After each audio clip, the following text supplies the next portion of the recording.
Hello everyone, welcome to Grace Hollow Rabbitry. I am PJ, and just in case this is your first time viewing my channel, I am a ARBA registered rabbitry, and I raise New Zealand's in black, blue, broken black, and broken blue.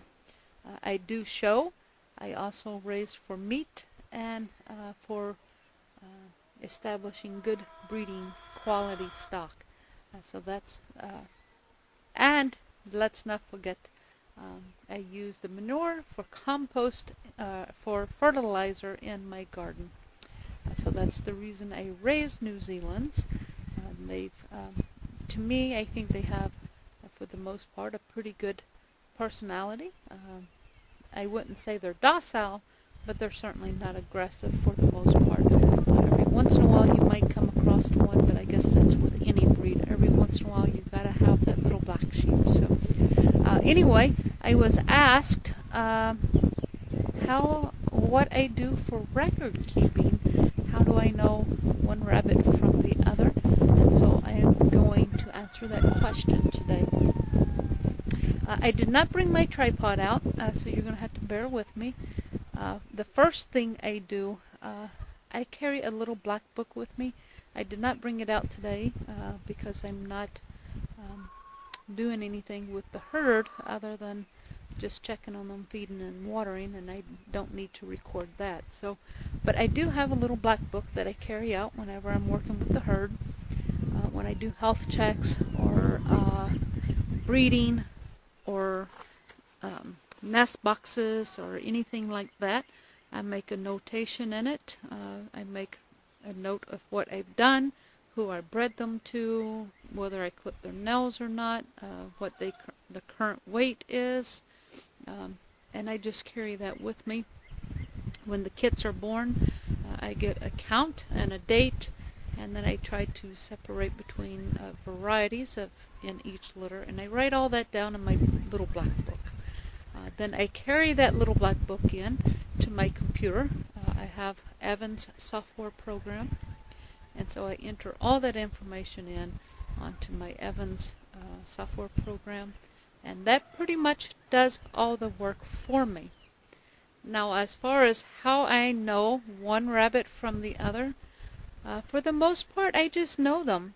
I know them by sight, I know them by touch, I know them by personality when you raise them.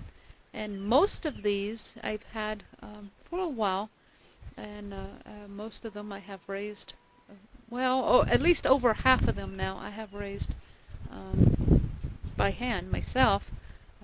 I guess their mothers actually raised them, but you know what I mean. I've been here since they were born for most of them, and I've shown them, I've registered them, I've tended to them from day one, and so I just know my rabbits for the most part. But as you all know, sometimes my brain's not so clear every day, and so there are little things I have started doing to remind me, and just to make things easier so I don't have to run in the house and look it up. And so I'm going to show you those today.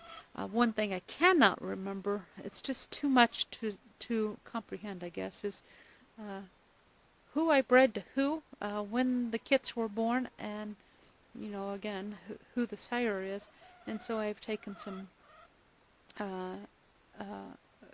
steps in order to remind me of that.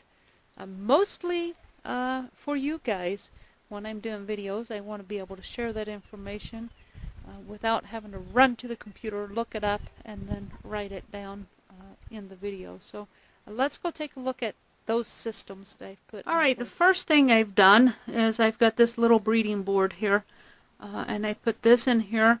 When I breed a doe, I put the date, who I bred, and then I cross them with which buck. And then when they've had their litter, I record it here, which I have to follow up right here. I just had new litters, and so I'm going to have to write those down. And I do have one new breeding, which I did not have time to do a video on that. but on April 1st I did breed Washita to cash. So hopefully come May we'll have some babies out of there. She'll be retired. She'll go to nationals this weekend. She'll be about 8-9 days pregnant, and then or 10, I guess, 10 days. And so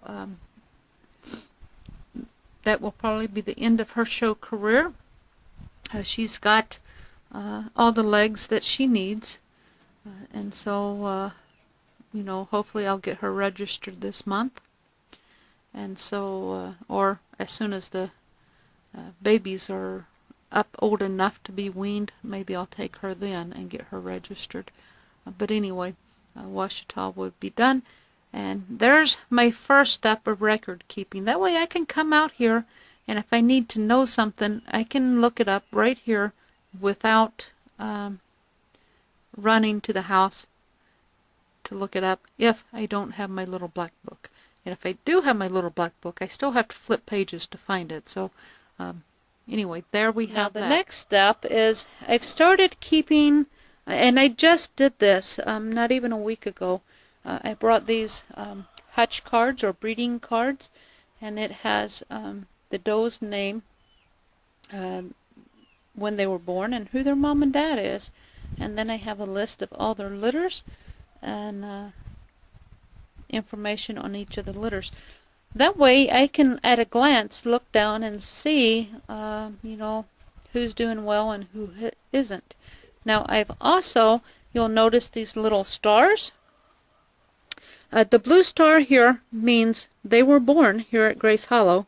My rabbitry colors are blue and black because I raised blue and black New Zealand. So when you see me at the shows, you're going to see a whole bunch of blue and black, and you'll know that that's me with my blue and black herd of New Zealands. And then over here you'll see the red star. That means that they have been registered. And then the gold star means that they have earned their grand championship. So by looking at this card, I know who it is. It's Shawnee. I know she was born here at Grace Hollow. And then I have her birth date, which was July 1st, 2016. So she's going on 2 years old. And I know her dad is Ink, and her mom was Bloomer. And I know she's a registered grand champion, and she's had 2 litters. So I know at a glance all of that. And then I have that for each doe. I'm still working on the bucks. I haven't done the bucks yet, but I do have each of my brood does done this way. And then another thing I've done, I do know my rabbits by sight. I can tell you just at a glance, because of the markings or whatever, who these guys are, especially the brokens, because they're all so different. But in case I have a blonde moment, which I have a few, up here at the top, there's a little metal card here, and I write their name on it. So that way, at a glance, if I forget, there it is. I forget frequently when I'm doing videos, because, you know, I wing these videos. I don't prepare them. I come out here and I start recording, and so whatever comes in my brain is what comes out of my mouth. So this way I can look up without confusion and tell you who I'm talking about. So that's how I do that. Alright then, so that's what I've been doing for record keeping. I highly recommend, if you've got more than probably 6 rabbits, and really if you have any rabbits, you need some kind of record keeping program, whether it's, I started out years ago when I only had a handful of rabbits with a calendar. I wrote everything down on a calendar, who I bred who to, and I would just look back on my calendar and I could see when they were bred and how many they had, when they were weaned, and how many was weaned, how many was tattooed. And that was easy to do on a calendar when there was only a handful.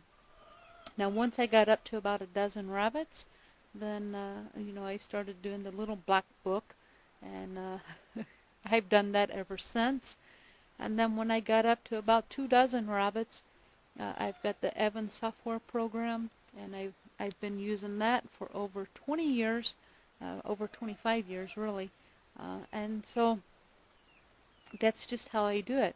Now, I've just recently started the breeding board and the hutch cards, and really the only reason I've started doing that is for two reasons. One's for you guys. That way when I'm out here talking to you, I've got the information readily at hand so I can quote it off to you without making a mistake. And then two, as you all know, I've had some medical issues, and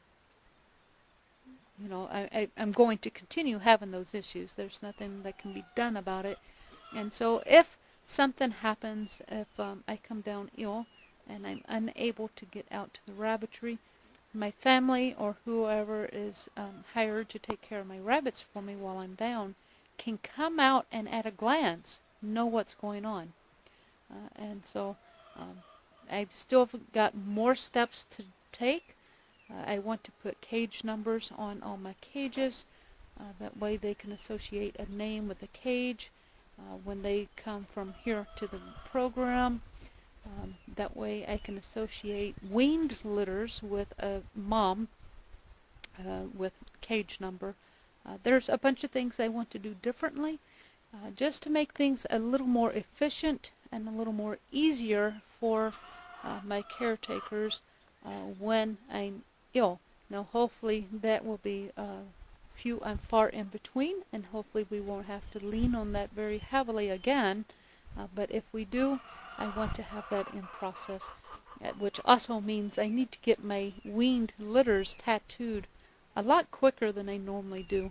I normally don't wean until show time, which is around 14, 16, maybe even 18 weeks. And I really need to start tattooing those guys right as I pull them off mom, about 8 weeks. And so that's something I'm going to look forward to doing pretty soon. I think it's easier on them to do it younger too. So anyway, I hope that answers your question about my record keeping systems. If you have any suggestions or ideas that might be even easier and quicker than the way I do it, I'm all ears, and hopefully maybe some of these ideas will help you. If you've liked this video, be sure to hit that thumbs up button, and if you don't want to miss my next episode, be sure to subscribe to my channel if you haven't done so already. Down below in the description box, I'm going to leave you some links. One's to my personal Facebook page. One is to the Grace Hollow fan page, where you'll see a lot of pictures and more of the day-to-day updates. And then one is to my Weebly webpage, where you'll find my show schedule and show blog. Thanks for watching, and until we speak again, God bless.